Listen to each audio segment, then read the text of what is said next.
back to the channel. It's Damien. Thanks for joining me. Okay, today's video is again focusing on the driving test, but specifically the top 10 reasons why people fail their driving test. Okie dokie, here we go.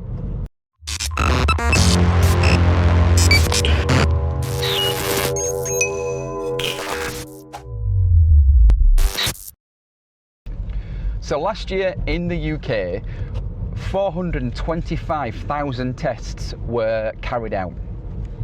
Of that number, less than half of those students actually passed their test. Something like 46% of students passed on their first occasion. Now, you could argue that a lot of that was down to test nerves, and I think that's quite a big factor to play on test day, and especially if it's your first test.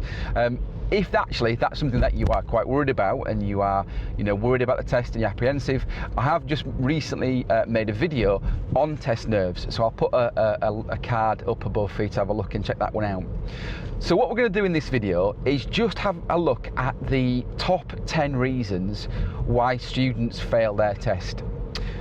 When I look at the reasons, I think a lot of it is down to potentially students rushing things, and test nerves, as I mentioned, perhaps has a big part to play in it. So what we're going to do is have a look at the 10 reasons individually, take them apart a little bit, and perhaps look at ways to get around that.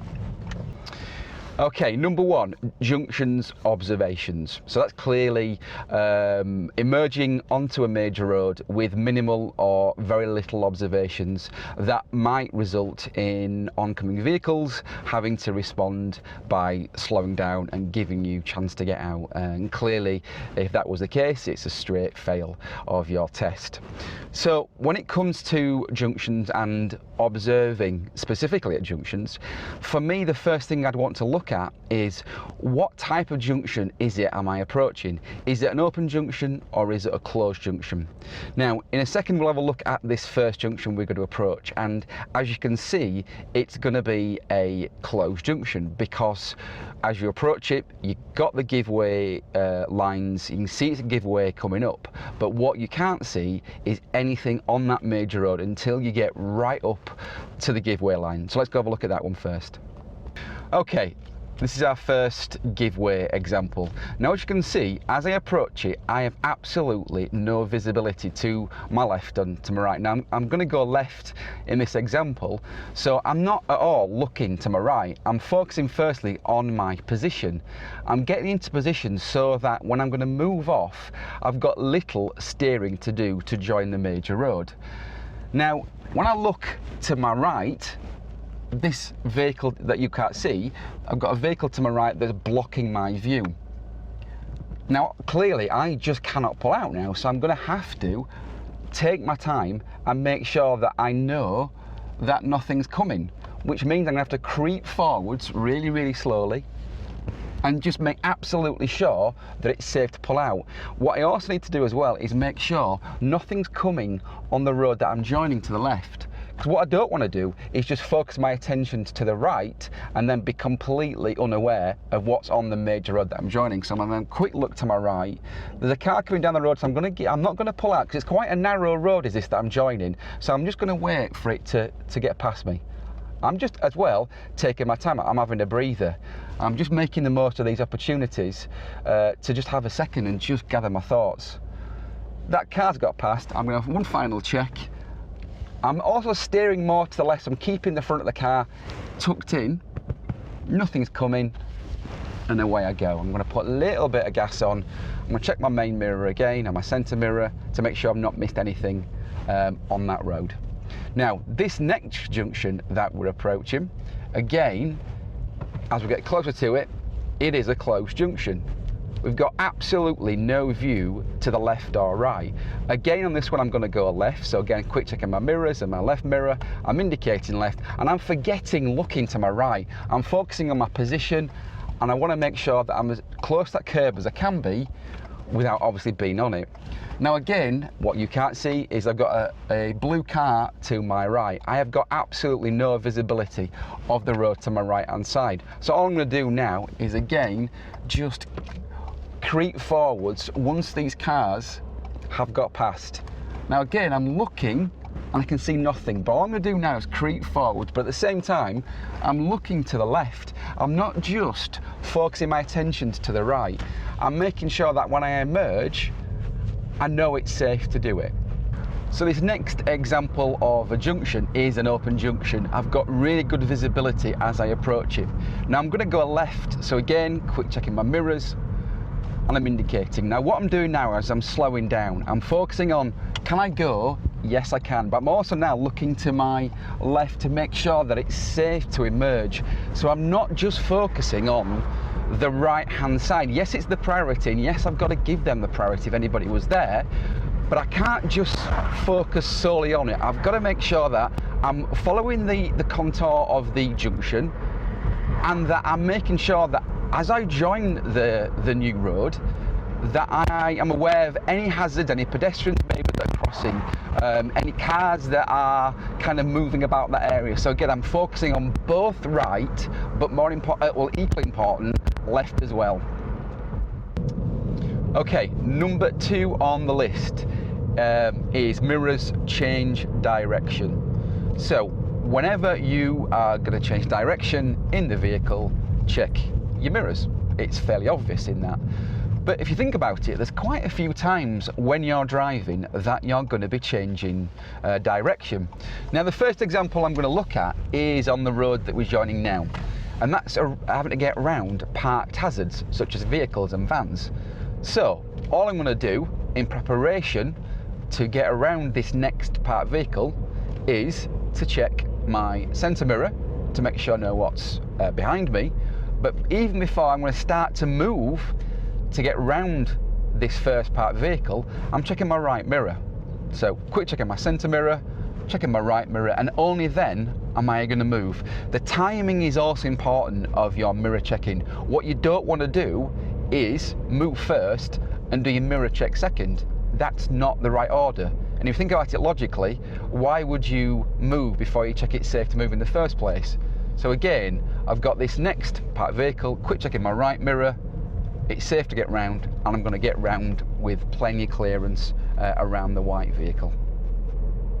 Okay, another occasion that you will need to check your mirrors prior to our direction change is that when you're going to emerge out onto a major road. So again, an example here, at the moment I'm in the centre of my lane, but my position is going to change because I'm making a right turn. I'm going to get closer to the centre white line, and therefore I'm checking my right mirror to make sure that, for example, no motorbike or cyclist wants to overtake me to get to a better position for them to get on with their journey. And again, another occasion when the examiner will be looking at you to check your mirror for a direction change is when you're making a right turn. So again, in this example here, before I even start to slow down, I'm checking what's behind me. I'm indicating, and I'm moving now into this centre box. So I'm checking my right mirror, and I'm moving into this central waiting area before I can make the right turn. Having a check ahead, and away I go. Another occasion is when I'm going to be looking to pull up on the left in a safe place. So again, my direction's changing to get close to the curb. So again, quick centre mirror check, left mirror check, and I'm moving and getting quite close to my curb. So again, my position has changed again.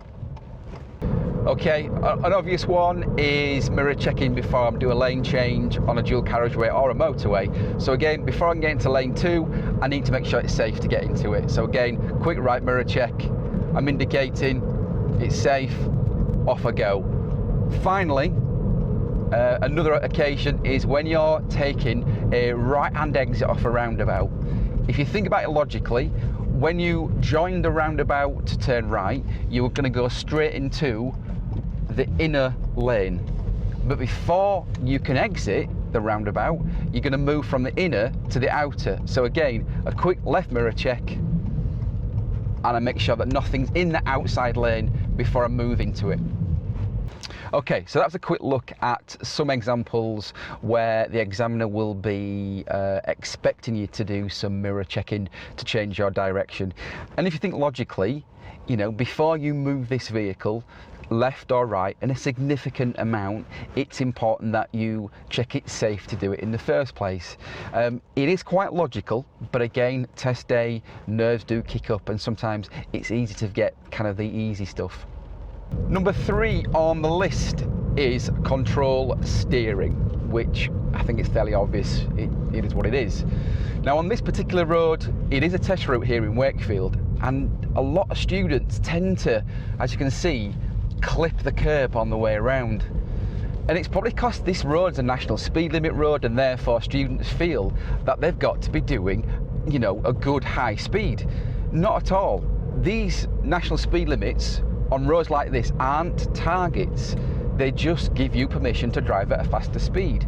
So again, I'm making sure that when I'm on this road, that I'm not going to the point where I can't control a vehicle and therefore get too close to the curb, or on the opposite side, go way too much on the wrong side of the road. It also relates as well to making turns into new roads. Now in a second we're going to make this left-hand turn, and it's a particularly sharp 90-degree turn. So again, it's down to my speed. I am not going to go above sort of 15 miles an hour. I'm actually at the moment at 14 miles an hour. I'm taking it really slow so that I have more time to get my gear sorted, to get my mirrors done, and that when it comes to the point I need to steer, everything's done, and all I'm focusing on is that speed decrease and watching how the curb begins to disappear, and I'm tracking and I'm tracing that curb around to the left. So again, keep your speed down. Don't feel you've got to rush into it too quickly and therefore go too wide on the wrong side of the road, or you're turning too early and you got onto the pavement. So again, we've got another example how, again, another test route here is that where students mount the curb on this left turn. So again, as you can see, it's quite a sharp left turn. And again, it's all about my speed. I'm slowing right down, I'm in second gear, and I'm keeping my eye on the curb. I'm just really hugging the curb.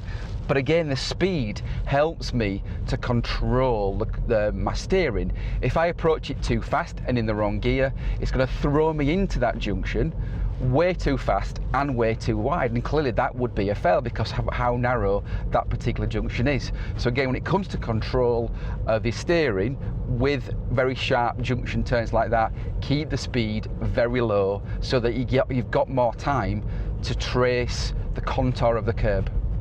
Okay, another issue that's linked with controlled steering is mounting the curb or hitting the curb when you're asked to pull up and stop on the left in a safe place. Now, let's look at the ins and outs of that. If you were to brush the curb or kiss the curb as it's called, that wouldn't be a fail necessarily. It's when you hit the curb or mount the curb that becomes a different type of result, and it would be probably a fail. So again, when it comes to pulling up on the left and not mounting the curb, just look for that raised bit of curb. Look for really a good opportunity where you can make sure that you're not hitting the curb. There are reference points as well. So with my students, for example, there's a point on the windscreen wiper that in the first few lessons I get students used to just parking up by the side of the road so they know how far to be. And again, I'm sure your instructor will go through that with you. So again, when you ask pull over and stop, just make sure that you're approaching it slow. Again, take your time in doing it. Don't rush at it. It's in your time frame. But again, just watch out for hitting the curb and going on the curb. Number 4 on the list is junctions turning right. And what I kind of notice in with my students is that students try and make the right turn especially too quick. They try and beat perhaps oncoming traffic and they don't want to stop. So again, in this next right turn, I'm preparing early for it. I can see the right turn coming up. I'm checking my centre mirror and my right mirror. My position's now changing and I'm just next to the centre white line. Now everything's ready. All I've got to do is decide whether I'm going to make this right turn or not. Now if I look ahead, nothing's coming. one final check, nothing's coming. I'm going to wait until the car gets to the halfway point of the road I'm joining, and I'm good. I'm also now scanning the road. There's no pedestrians, there's no other hazards that I've missed. So again, when it comes to your right turns, prepare for it early, spot where the turn is that you're making, get yourself prepared with your mirror checking, and then all you got to do prior to making that right turn is get into position. So just slow it right down and make sure that you're going over the halfway point of the road that you're joining. Again, I'm sure your instructors give you a reference point, but again, if not, make sure that before you make the right turn into the road that you're joining, your right mirror lines up with the central point of that road, if it's possible to do it. Number 5 on the list is moving off safely, and definitely have an experience of students that have failed their test because they've tried to move off from a parked position with no observations. Now, if you do it once or twice, okay, you might get away with that. However, if you keep doing it, it will then result into a serious fault. This is an opportunity as well to try to slow the pace down of your test. If you're feeling that it's all rushing, that you feel like you're conscious that everything's happening very quickly, this is a great opportunity to slow the pace down. So again, this will happen on 4 or 5 times on your test while you're about to pull up on the left in a safe place. But just have a breather, just have a moment before moving off again. So again, it's just getting everything done that you need to do. So again, it's just getting into first gear, getting your bike ready, getting a little bit of gas on, and before moving off, thinking to yourself, I've got to get some good observations in. Not just so that I, show the examiner that I know what I'm doing, but it's also safe practice. So again, all I'm doing is have a good, effective observations all the way around the car. And again, I don't need to indicate, there's nobody about that will benefit. So before I'm going to move this car, I'm checking my right blind spot. Nothing's there. I'm going to indicate for these oncoming cars, but before I'm going to move off again, I'm checking it one more time, putting a little bit of gas on, and I'm good to go. I haven't rushed it, and now I'm perhaps a little bit more relaxed about the whole thing. Okay, number 6, responding to traffic lights. Don't go through red lights. Okay, there might be a little bit more to it than that. Number 6 on the list is responding to traffic lights. So for me, it's all about 3 things: observations, planning, anticipation. So as we can see at the moment, the red light is now changing to green. However, it might change back to red. So I'm just going to approach it with that in my back of my mind. Now it's not, I'm going to get through on that cycle, so it's absolutely fine. So again, it's all about just making sure that you have seen you're approaching a traffic light, whether it's a pedestrian crossing or not, and just thinking, right, what's it doing? What is the next cycle of lights? I need to make sure that I'm going to be ready for that. So again, just looking ahead of us, in the distance we've got another red light. So not only am I thinking about the traffic in front and the hazards that I've got to get around, I'm thinking about that this light might change back to green as it is doing now. However, because I've got to stop for these oncoming vehicles, it might go back to red again as it is doing. So now I'm just getting ready to stop again. However, what I've also got to be mindful about is that, number 1, I've got a box junction, which I'm going to be okay about, but have I got a keep clear box coming up, or an advanced stop line? So things like keep clear boxes and cycle boxes.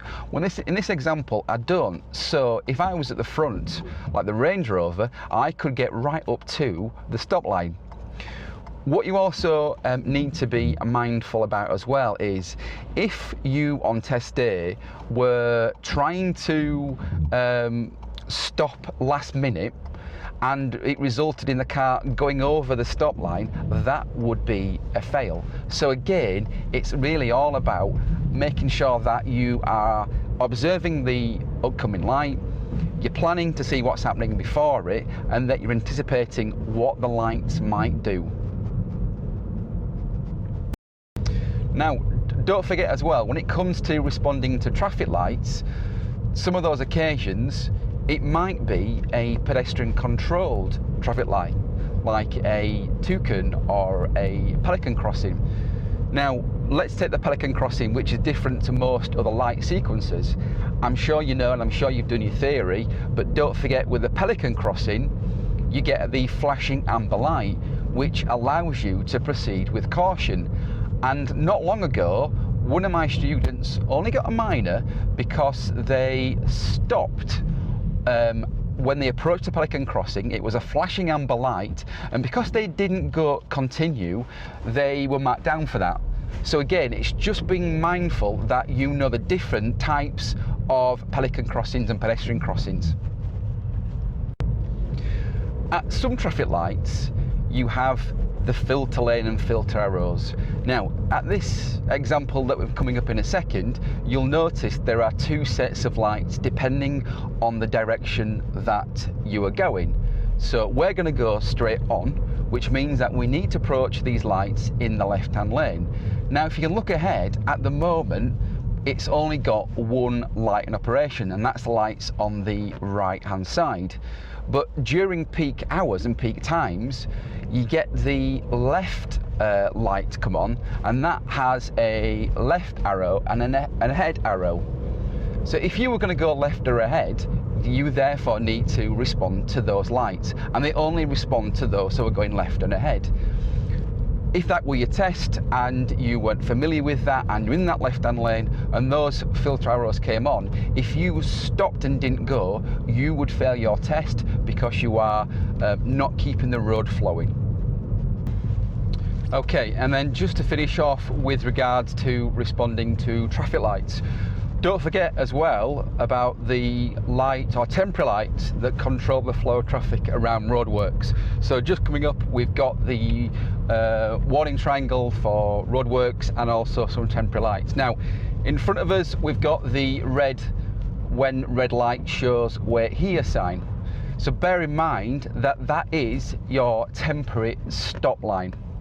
If there was a gap between the sign and the light itself, and you went up to the light, you would fail your test. And it happened to one of my students. So a couple of years ago on test, one of my students approached traffic lights around some roadworks, and they drove past the sign that said wait here, went right up to the traffic light itself, and they failed because that is your temporary stop line. So again, just watch out for that on your test. Okay, number 7, move off under control. Now, as I mentioned already, you'll be asked to pull over and stop on a few occasions on your test, and one of them might be on a hill start, and I think this relates more to hill starts than anything else. So a few of the areas that cause students to struggle is potentially they leave the handbrake on, or they don't find an adequate biting point, not going into first gear, and overall generally trying to rush at moving off because there's more pressure to start from a hill than a flat surface. So again, it's just about taking your time. It's not about rushing it at all. If you can get into that mindset of, right, I'm just gonna have a minute now. So again, all we're gonna do is just take it step by step. First thing is get into first gear, get yourself prepared to move off. If it's a hill start, again, get a slightly higher biting point and put a little bit more revs on than you would normally do, just so that when the handbrake is released, you're not going to roll backwards. So again, I've got my feet set. I'm not rushing at this. I'm making sure that I'm not going to roll back an inch. Okay, so once I've done that, my feet are ready. I'm having a good look round. So good amount of observations here. I'm then now that I've got some cars oncoming, I'm going to indicate for them. Now, handbrakers again is another issue that students sometimes to slip up on this particular area. So I'm making sure the handbrake goes all the way down and the handbrake warning light goes off. So again, one final check again. I'm not moving my feet for the hill. I'm putting a little bit more gas on. I'm locking my feet in place. I'm not rushing at it. I'm not going to roll back at all. Okay, number 8 on the list is position normal driving. So at the moment, as you can see, we're on a dual carriageway, and it's all about making sure that I'm not going to straddle the white line that divides lane 1 and lane 2. So a bit of a guide for you. If you feel yourself moving towards that centre white line, get your left leg roughly in the centre of your lane. That might give you a bit of a guide, a bit of an idea of where you need to be. So in a minute we've got a roundabout coming up, and again my position needs to be in the outside of the roundabout because I'm going to go straight ahead, second exit. So if my position was to kind of straight line this roundabout, it's not safe, and therefore I'm going to fail my test. So I'm keeping a nice wide position. I'm being mindful of what's to the right of me in lane number 2, but I'm okay, nothing's there. And again, I'm back into my lane. I'm keeping my left leg in the middle of my lane, and it's not straddling too much towards that white line. Especially when I'm working with my learners on dual carriageway more than ever, I'll just make them have a check in that right mirror periodically, just to make sure that they know if anything's here, so that if things were to creep up on them, they can do something about it. So what we've got coming up here is quite a significant road structure. We've got quite a big roundabout with a few lanes. Now again, I'm keeping into the centre lane, so all I'm doing is making sure that my left leg is in the middle of the lane that I want to be in. Now what sometimes can be confusing is when I've come through these lights here, which lane do I want to be in? Now you can just roughly see the white line that's guiding me into my lane. So I'm just making sure again that my left leg is in the centre of the lane I need to be in. Okay, number 9 on the list is responding to road markings. So things like give way signs and give way markings, stop signs, one-way signs, bus lanes, all that kind of stuff. So the first example in this category is this give way. Now, there is no red warning triangle for your give way, but again, as we get closer to it, we can see you've got your give way lines on the floor. So again, it's important that I see those give way lines and therefore act accordingly. Like we mentioned in one of the videos earlier about observations at junctions, it's so important that you recognise that you're approaching the end of a road, and again, your give way signs and your road markings will give you that information. So in this next example of responding to road markings, we can see now obviously that in 100 yards we've got a give way. So again, we've got lots of time now to prepare for that give way. Now again, going back to the other category about observations at junctions, we've got to ask ourselves, is this open or closed? As I approach it, I've got a really good view to my right. I can see there's a car coming, so I'm not going to be able to move out, but I'm now got it into first gear and I'm waiting. I can see now that nothing's coming, so I'm able to get on with my journey. So again, I saw that giveaway sign early, and I'm having that thought process about, right, there's my giveaway, it's coming up, I'm getting my mirrors checked, I'm getting everything ready I need to do, and then, is it open or closed? What is my next course of action? The other type of road marking that's attached to junctions are your stop signs. Now, as you can see coming up, we've got a stop sign. Different to the giveaway, obviously, it's a red octagonal sign with the word stop written in the middle of it. Now, it goes without saying, and I'm sure I don't have to say this, but we have to stop. We cannot treat this like an open junction. We've got to make sure that the car is completely stopped as it is done for a matter of seconds. One of the questions I get asked quite a lot is, do I need to apply my handbrake? Not necessarily. As long as the car definitely comes to a stop, then you're absolutely fine. The foot brake would do the job.